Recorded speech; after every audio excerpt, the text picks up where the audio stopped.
Praise the Lord. आज के Bible मनन का विषय है परखो कि प्रभु को क्या भाता है। इफिसियों 5:10 में लिखा है कि परखो कि प्रभु को क्या भाता है। हम देखते हैं कि राजा शाऊल अमालेक पर छापा मारकर उसकी नज़र में जो सर्वोत्तम चीज़ें थी उसे परमेश्वर को बलि चढ़ाने के नाम पर ले आया था, जबकि परमेश्वर ने उसे पूरा संहार करने की आज्ञा दी थी। परंतु शाऊल को लगा कि उसने परमेश्वर का तो काम किया है, परंतु इस अर्पण से परमेश्वर उससे प्रसन्न होगा। परंतु हम देखते हैं कि परमेश्वर शाऊल से प्रसन्न न हुआ, क्योंकि उसका यह बर्ताव परमेश्वर की इच्छा के खिलाफ था। शाऊल ने परमेश्वर की आज्ञा में अपने मन की लालसा की मिलावट की थी, जो उसके हिसाब से तो सही था, परंतु हम जानते हैं कि प्रभु की आज्ञा शुद्ध, पवित्र और परिपूर्ण होती है। उसमें हमारे मन की बातों की मिलावट नहीं की जा सकती और न ही उस आज्ञा का संसार की किसी बात से समझौता किया जा सकता है। इसलिए शमूएल नबी उससे कहता है, क्या परमेश्वर होम बलियों और मेल बलियों से इतना प्रसन्न होता है जितना कि अपनी बात के माने जाने से प्रसन्न होता है। परमेश्वर की आज्ञा को सुनना और मानना उसकी दृष्टि में अर्पण के चढ़ाने से उत्तम है। उसकी दृष्टि में आज्ञाकारिता बलिदान से बेहतर होती है। आज हमारे लिए आज्ञा पालन कोई धार्मिक अनुष्ठान का कठोर पालन नहीं है, बल्कि यीशु मसीह के द्वारा कही गई बातों पर चलना है। फिर भी हमारा बर्ताव भी उस राजा शाऊल की तरह ही हो जाता है। हम मसीह में नई सृष्टि है, इसलिए हमें अंधकार के निष्फल कामों में सहभागी नहीं होना है, बल्कि उन पर उल्हाना देते हुए उस नए जीवन की सी चाल चलना है जो मसीह में गुप्त रखा है। तथा रोमियो 12:1-2 के अनुसार हमें अपने शरीरों को जीवित, पवित्र और परमेश्वर को भावता हुआ बलिदान करके समर्पण करना है। यही हमारी आत्मिक सेवा है, जिसके लिए हमें संसार के सदृश नहीं बनना है और हमारे मन का नया हो जाना और चाल चलन का बदलना आवश्यक है। परंतु यह समर्पण हमें हमारे मन के हिसाब से नहीं, वरन परमेश्वर की भली भांति और सिद्ध इच्छा के अनुसार चलते हुए करना है। लेकिन हम अपना देह स्वभाव, अपना रवैया, अपनी आदतें, बुरी संगति, गलत रिश्ते, धन का लोभ, सांसारिक चाल चलन, सांसारिक वस्तुओं का प्रेम, देह की लालसा, देह के काम जो हमें परमेश्वर के राज्य का वारिस होने से रोकते हैं, इन जैसी सारी बातों को वैसे ही रखते हुए परमेश्वर को प्रसन्न करने का प्रयास करते हैं, परंतु जो परमेश्वर की इच्छा के खिलाफ होते हैं।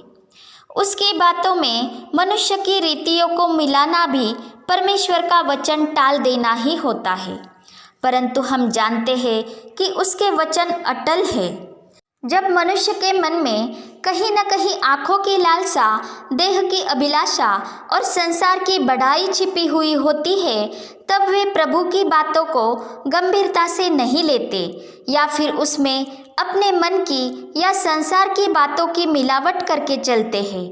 परंतु इससे हम प्रभु को तुच्छ जानते हैं और उस पवित्र आत्मा का इनकार करते हैं जिसकी छाप हमें छुटकारे के दिन के लिए दी गई है, और हम देह के अधीन होने लगते हैं, जिससे पाप हमारे मरणहार शरीर में पुनः राज्य करने लगता है। इसलिए प्रभु यीशु ने कहा, जो मुझसे हे प्रभु कहता है, उनमें से हर एक स्वर्ग के राज्य में प्रवेश न करेगा, परंतु वो ही करेगा जो मेरे स्वर्गीय पिता की इच्छा पर चलता है।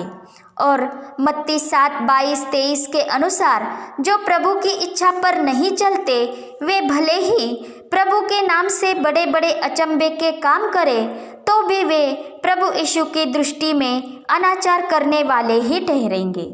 हम जानते हैं कि प्रभु यीशु ने खुद पिता की इच्छा अनुसार चलते हुए हमें आज्ञा पालन करना सिखाया है। वो अपने चेलों से कहता था, पिता की इच्छा अनुसार चलते हुए उसका काम पूरा करना, यही मेरा अन्न है। 1 यूहन्ना 2:16-17 में लिखा है, संसार और उसकी अभिलाषाएं दोनों मिटते जाते हैं, परंतु जो परमेश्वर की इच्छा पर चलता है वो सर्वदा बना रहेगा, अर्थात वो सार्वकालिक जीवन का भागी बनेगा। इसलिए पौलुस कहता है, ध्यान से देखो कि कैसी चाल चलते हो, अवसर को बहुमूल्य समझो, क्योंकि दिन बुरे हैं। इस कारण निर्बुद्धि न हो, पर ध्यान से समझो कि प्रभु की इच्छा क्या है। और दाखरस से मतवाले न बनो, क्योंकि इससे लुचपन होता है, परंतु आत्मा से परिपूर्ण होते जाओ। यही आत्मा हमें परमेश्वर की इच्छानुसार मसीह के वचनों पर चलना सिखाता है। अगर हम पवित्र आत्मा के अगुवाई में चलते हुए उसके पवित्र वचनों पर मनन करते हैं, प्रभु के लोगों के साथ संगति करते हैं, पवित्र आत्मा के सामर्थ्य से प्रार्थना करते हैं और प्रभु यीशु की उपस्थिति में बने रहते हैं और आपस में भी प्रेम में चलते हैं, तो पवित्र आत्मा हम पर वचन के प्रकाशनों को प्रकट करता है। वो हमें मसीह की इच्छाओं को प्रकट करता है और हमें जैसे कि मसीह का मन ही प्राप्त हो जाता है, क्योंकि हम में जो पवित्र आत्मा है वो उसी का आत्मा है। इसलिए जब मसीह के वचन हम में बने रहते हैं तो हम यीशु में बने रहते हैं और उसे प्रसन्न कर पाते हैं। और हम जानते हैं कि जो प्रभु की इच्छा से ज़्यादा संसार में की वस्तुओं से प्रेम रखता है, उसमें पिता का प्रेम नहीं है।